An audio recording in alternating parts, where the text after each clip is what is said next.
Let's bring in Dr. Emmanuel Navon, who's an international relations expert. Emmanuel, thank you so much for joining me. We just listened to that speech then from the two leaders. Tell me, what were your main takes on what came out of that? What came out of that is that you have Boris Johnson saying, well, let's try to renegotiate. And Macron saying, you know, if you want to crash from the EU without a deal, you know, we're ready for that. So it's interesting because Johnson has been threatening using the no deal threat to try and put pressure on the Europeans, and the message he's getting from France, at least, is like, you want to crash without a Brexit? You know, go ahead. We've been negotiating for 3 years. We've had it. We're not going to reopen those agreements, whether it is on the border with Ireland or the other issues which the Johnson government would like to renegotiate. So it's probably the first time, I think, that a French president, President Macron, is saying openly, you know, if there's going to be a no deal, it's not ideal, but, you know, we're ready for it. What used to seem completely unlikely and completely really too dangerous for the British economy and the European economy now is openly mentioned by a major European leader, and I think this is a major change. Tell me a little bit about the relationship between Britain and France and a little bit about the history of it there.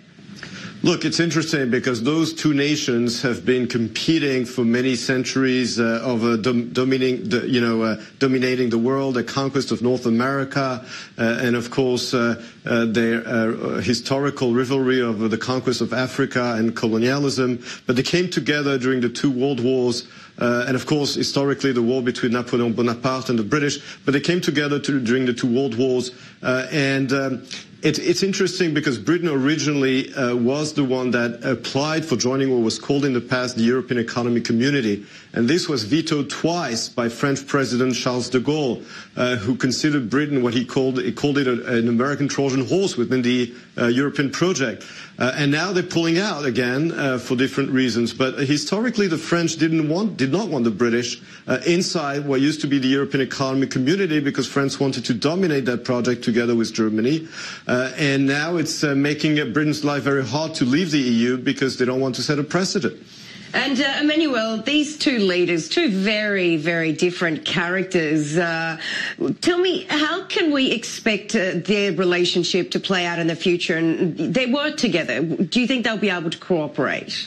Look, as you mentioned, two very, very different characters, Emmanuel Macron and Boris Johnson. But at the end of the day, what is going to decide whether or not there's going to be a deal is not characters, is whether or not from the side of the European Union, from Brussels, from Berlin and Paris, there's going to be whether or not there's going to be a willingness to reopen the negotiations with Britain, to give some kind of symbolic way out to Johnson to try and say to his voters, look, I got a better deal or not. And that's really the bottom line. As you mentioned before, there are only 70 days before the deadline of October 31st.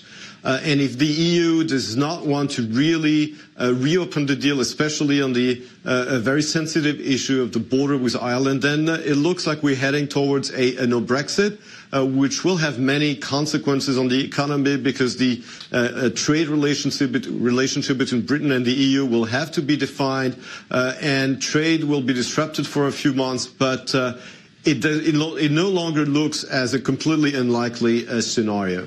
All right, Dr. Emmanuel.